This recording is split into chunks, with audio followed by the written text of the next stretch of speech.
Ассалаумағалейкум құрметті ағайын. Алдарыңызда домбыра тартудың оңай әдісі.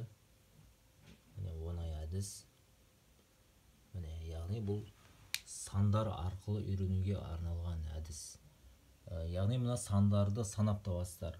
Бұл "Мен қазақпын" әнінің жаңағы сандары. Мысалы, мынадай сандар беріледі: 7, 5, 5, 3.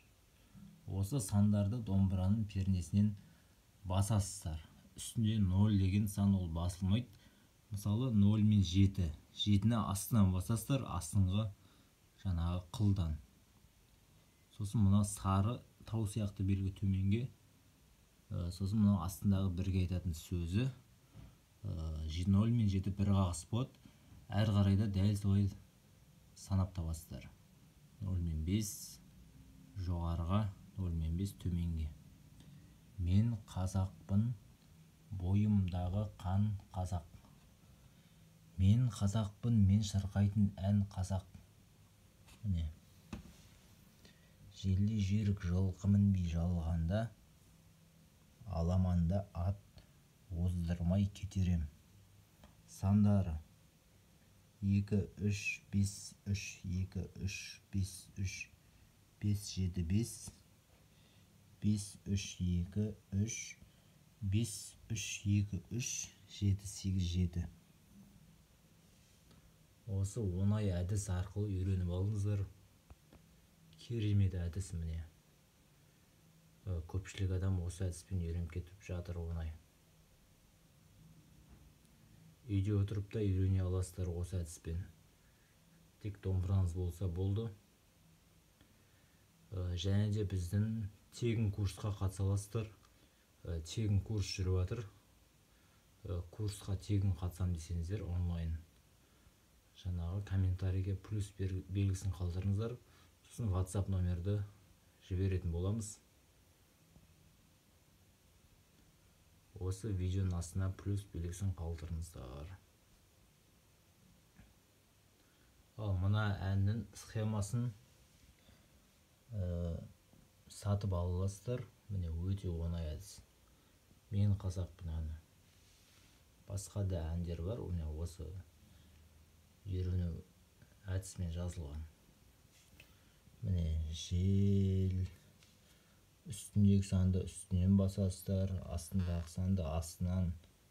0, 2 мысалы. Қағысы төменге. Жел деп айтамыз.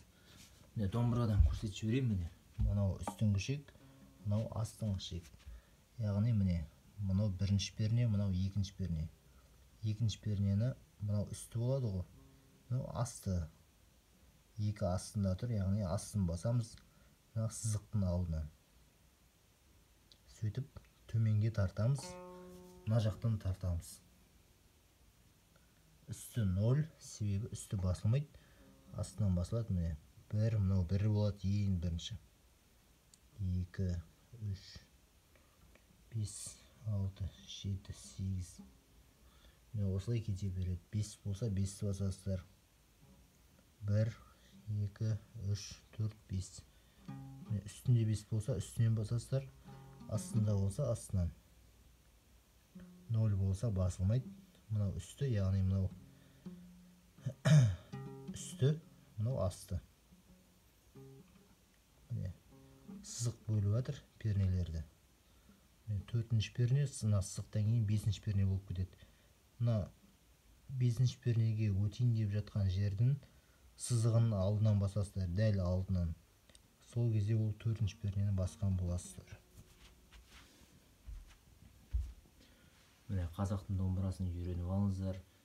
Өте оңай әдіс. Ешқандай қиындық жоқ. Аламанда ат оздырмай кетерем. Желді жүйрік жылқы мінбей жалғанда, аламанда ат оздырмай кетерем. Қайырмасы.